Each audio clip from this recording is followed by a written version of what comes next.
Hello and welcome to Solent Sports News. I'm Liam Warren and these are your 2:30 headlines. The World Snooker Championships continue at the Crucible despite protests disrupting play last night. Monday's match between Robert Milkins and Joe Perry was interrupted when a protester got on the table and covered it in orange powder.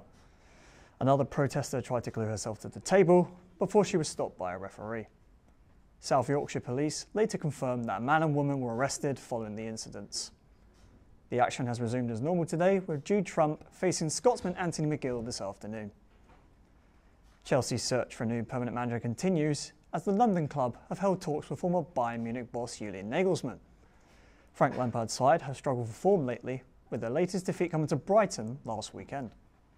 Speaking ahead of their clash with Real Madrid in the Champions League, the Chelsea boss talked about the club's owner Todd Boehly. With that, and I think for me,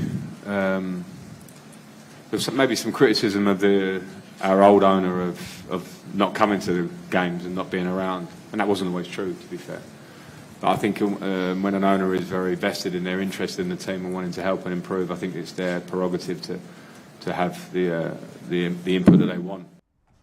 Sticking with Chelsea, they have a lot of work to do in the Champions League quarter-finals.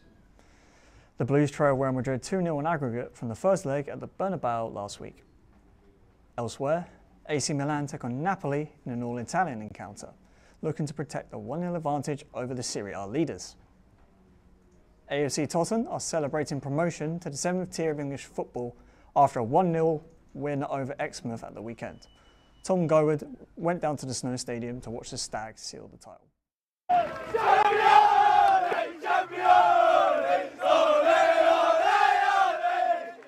The first of many, AFC Tottenham were crowned champions of the Southern League Division 1 South on Saturday after a 1-0 victory over Exmouth Town. And way back as the referee blows the whistle, and AFC Tottenham are the champions! Last year, the Hampshire outfit narrowly missed out on a place in the playoffs by a single point, but a number of new additions have helped the Stags stampede to the Southern League summit, ensuring that they will play in the 7th tier of English football next season. That tastes sweet! The club has spent more money than any other in the league this season, bringing in players from Southampton, Bournemouth and Forest Green Rovers, with the board set to inject another £100,000 as they look to fulfil an ambitious objective of getting into the Football League by 2030. Get in there! Manager Jimmy Ball, the son of World Cup winner Alan Ball, signed a 5-year contract last June and maintains the club can go as far as the board allow it to. Take last season, for example, Stockport won the National League highest budget, Forest Green won the League 2 highest budget, so on and so on and so forth, up to Man City winning the league, so it's not all about money. You have to coach, you have to get the right players, you have to have the right mentality, but where we can go, who am I to say? Just 4 seasons ago, AFC Tottenham was staring down the barrel of relegation before the chairman, Stephen Snow, who funded the £250 million car dealership company Snow's, bought the club to help it get back on track. The Stags have scored a leading 85 goals in the league this season, 27 of which have come from non-league legend Scott Rendell. The talismanic striker steps up, stutters, and scores! Rendell has scored 228 goals in 638 games throughout his 19-year football career, including one in the FA Cup against then Premier League side Norwich City, whilst at then non-league Luton Town. Mate, we said it when we come in, we had a plan, we had a vision. Ain't about being ahead wherever people are us now. And we put an unbelievable run together.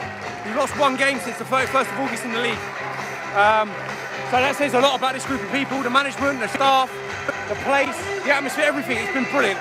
It's not all about the newcomers though. Jack Masterton, a left-back who's just finished his 6th season at Tottenham, praised the team's hard work. Tripped up to Devon and back on a Wednesday night. Pays itself back. You work hard, you're invested, it pays itself back. I think we deserve it over the course. But yeah, there we go. The club have got their best players tied down for the next season as they look to embark on their challenge in the Southern Premier Division South.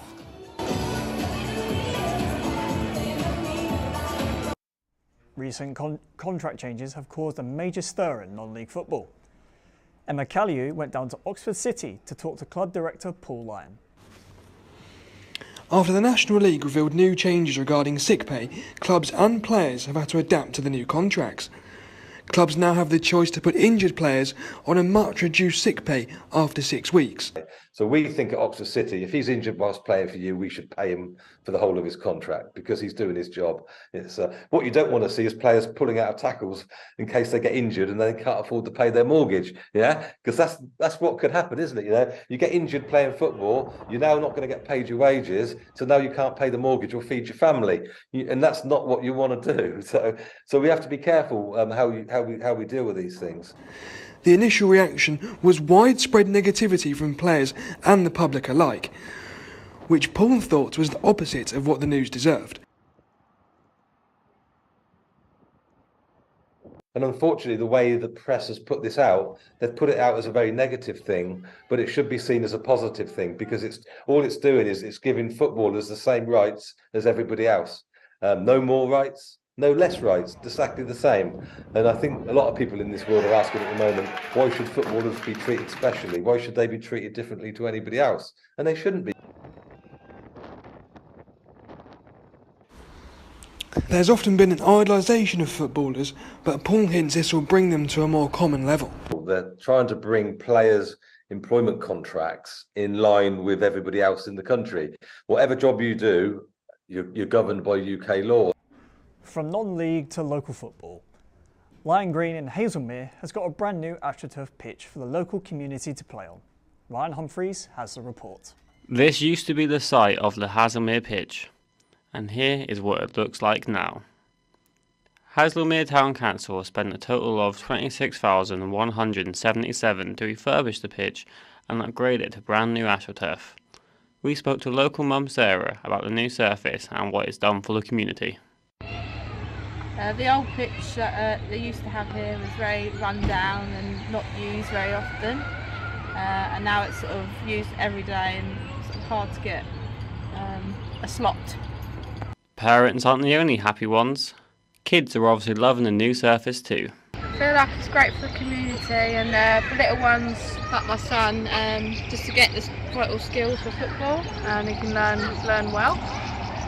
The main point of the new AstroTurf is that the pitch provides a new area for everyone to play, no matter the age. The most important thing to the local area is the joy it can bring to the families, and it's great to see this young lad finally having a safe place to play.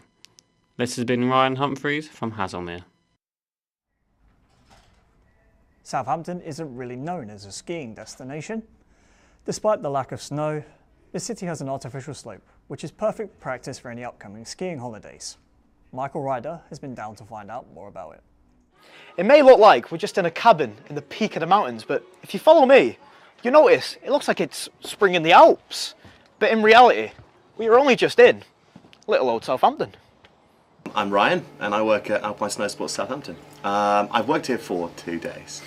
So I was away for the winter and I've just come back a couple of days ago. But I worked here for 3 months, the end of last year as well. You could play a ton of sports at the outdoor centre in Bassett, located in Southampton. There's netball, athletics and even golf. But the ski slope is the only place you'll find donuts here. So the donuts is the big one. We love our donuts. Yeah, most people are here for the donuts. But the more adventurous types will take to skiing and snowboarding.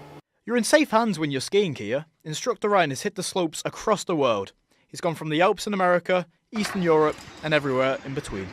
Anytime I'm not working, I'll be out skiing. I've been to the US, I was in Andorra all of this winter, which is northern Spain. I've been to Bulgaria, I've been to France a few times. Yeah, anywhere with the snow. Although it might look easy, it's not like kicking a ball or throwing a frisbee. It takes a lot of learning and a lot of hours to get to your peak. Skiing, perhaps anything up to 5 hours, 6 hours to really get a good grip of it. Yeah, snowboarding's a little bit harder. Could take 10 hours maybe. But if you just want to feel the rush, you can bomb down the mountains in a donut with your friends and have one hell of a time. Bye mate, see ya.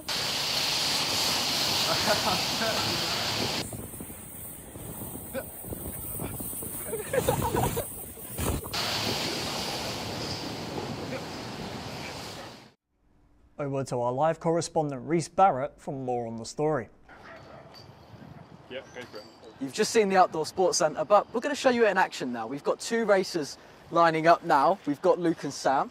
Luke, mate, how are you feeling and your chances of winning today? Oh, I'm feeling pretty confident. I got the weight advantage, you know. Keep me down. Slimline Sam, what are we thinking, mate? What are your odds? You know, I think I am the underdog here, but you know, I feel like I've got the aerodynamics and I'm confident. Perfect. Right, my money's on my man Luke. I'm going Sam. Best of luck, boys. Best of luck. We are ready when you are. Do we get the honours to push him down? Yeah. Oh yes. Right. I'm gonna have to try. Right. Go on. I've got you. Go on, boys. And they're off. It's an even race so far. Luke's hit the slope well. Oh, Luke is pulling away now. Sam is going backwards down. This is a shame. This is a Hall of Shame This is a performance. shambles. My money's Luke always is on the right man. steaming through. Watch your legs. And there you have it. And there you have it, Luke just like wins that. by literally a landslide. England Test captain Ben Stokes has been named as Wisden's leading cricketer for a third time. The 31-year-old has impressed in the role since taking over the captaincy from Joe Root in 2022. The all-rounder was also a major part of the team who beat Pakistan in the T20 World Cup final in November. His England teammates Ben Foakes and Matthew Potts have been named among the 5 cricketers of the year. And finally, tennis men's world number 1 Novak Djokovic says his right elbow is not in ideal condition ahead of the Srpska Open in Bosnia-Herzegovina next month. The 22-time Grand Slam winner is hoping to play in the tournament to warm up for the French Open. That's all from us today. Remember to follow us on all our socials at Solent Sports News for more content. Have a good afternoon.